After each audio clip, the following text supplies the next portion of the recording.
আপনারা এই জায়গায় যদি আসেন, এই হাদিস এবং কোরআনের মাহফিলে, আপনাদের লাভ হবে তিনটা। কয়টা বললাম ভাই, একটু বলেন সবাই।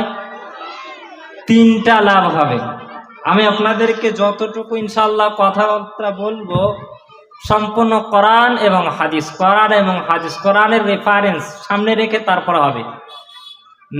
লাভ নম্বর হবে 1, পবিত্র কোরআনুল কারীমের মধ্যে মহান রব্বুল আলামিন একটা সূরা দিয়েছেন, সূরার নাম ইয়াসিন। নাম শুনেছেন বাপজি?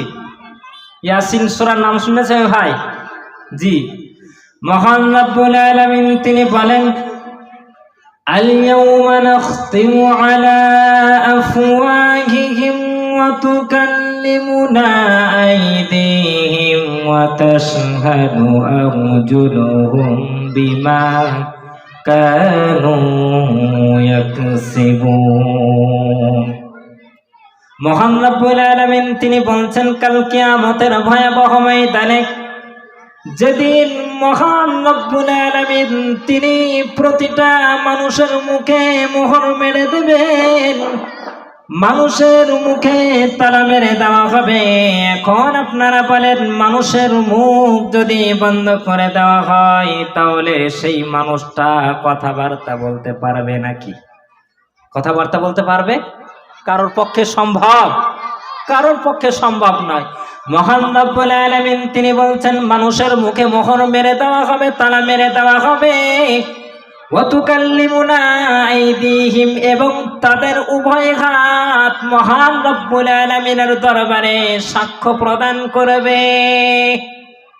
আল্লাহ রব্বুল আলামিনের দরবারে গিয়ে বলবে, ও হে আমার মওলা, তোমার অমুক প্রিয় বান্দা তোমার কোরআনের মহব্বতে, তোমার হাদিসের মহব্বতে, তোমার নবীর মহব্বতে, তোমার মহব্বতে কোরআনের জন্য তার নিজের মূল্যবান সময়, টাকা, সময়টুকু ব্যয় করেছিল রে মাওলা।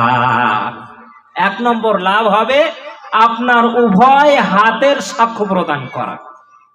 2 নম্বর লাভ, ওহে আমার সম্মানিত বাপজিরা, আমার সোনার লালেরা, আপনারা বলুন, মহান রব্বুল আলামিন তিনি প্রতিটা মানুষের ডান কাঁধে বাম কাঁধে ফেরেশতা নিযুক্ত করেছেন না করেন নাই?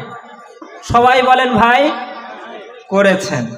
রব্বুল আলামিন তিনি বলেন, কিরামান কাতিবিনা ইয়ালামুনা মা তাফআলুনা ইন্নাল আবরারা লাফি নাঈমিন ওয়া ইন্নাল ফুজ্জারা লাফি জাহিম। আমি মহান রব্বুল আলামিন কিরামান কাতিবিন, সম্মানিত 2 জন ফেরেশতা নিযুক্ত করে দিয়েছি। তোমরা ভালো কাজ করো সেটাও তারা লিপিবদ্ধ করে, মন্দ কাজ করো সেটাও তারা লিপিবদ্ধ করে। মহান রব্বুল আলামিনের দরবারে কাল কিয়ামতের ময়দানে আল্লাহ রব্বুল আলামিনের দরবারে এই 2 জন ফেরেশতা বলবে, ওগো আল্লাহ, মেটিয়াপুর এলাকার একটা জমিনে তোমার কোরআনের কথা হচ্ছিল না মাওলা, তোমার নবীর সোনার বাণী হাদিস সেখানে শোনানো হচ্ছিল। 1 শ্রেণীর যুবক, 1 শ্রেণীর মানুষ, তারা তোমার নবীর মহব্বতে তারা হাদিস কোরআনের কথা শুনছিল রে মাওলা। ওগো রব্বুল আলামিন, এদেরকে তুমি কবুল করে নাও, যেমনটা তুমি জান্নাতীদেরকে কবুল করে নিয়েছো। আর একটু জোরে বলা যাবে না বাপজি? সুবহানাল্লাহ।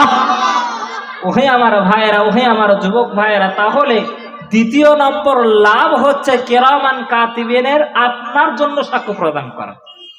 3 নম্বর লাভ, এখানে আসলে হাদিস কোরআনের কথা শুনলে 3 নম্বর যে লাভটা হবে, এই যে জায়গায় আমরা বসে কথাবার্তা শুনছি, আমরা আকাশের উপরে বসে রয়েছি না জমিন তথা মাটির উপরে বসে রয়েছি? ভাই বলেন, মাটির উপরে বসে রয়েছি। রব্বুল আলামিন পবিত্র কোরআনুল কারীমের মধ্যে একটা সূরা দিয়েছেন, সূরার নাম হচ্ছে জিলজাল। কি বললাম ভাই বলেন? জিলজাল মানে হচ্ছে ভূমিকম্প, ভূকম্প। আল্লাহ তাবারাক ওয়া তাআলা একটি আয়াতের মধ্যে তিনি বলেন, রব্বুল আলামিন তিনি বলেন, ইয়াউমা ইদিন তুহাদ্দিসু আখবারাহা কাল কিয়ামতের ভয়াবহ ময়দানে এই জমিন মহান রব্বুল আলামিনের দরবারে, আল্লাহ রাব্বুল আলামিনের দরবারে সমস্ত বৃত্তান্ত খবর, সব কিছু খবর আল্লাহর কাছে খুলে খুলে বলবে।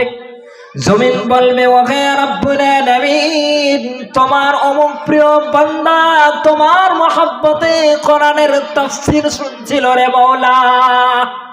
ওগো রব্বুল আলামিন, যেমনটা তোমাকে মহব্বত করেছে তেমনটা তুমিও ওই বান্দাকে মহব্বত করো।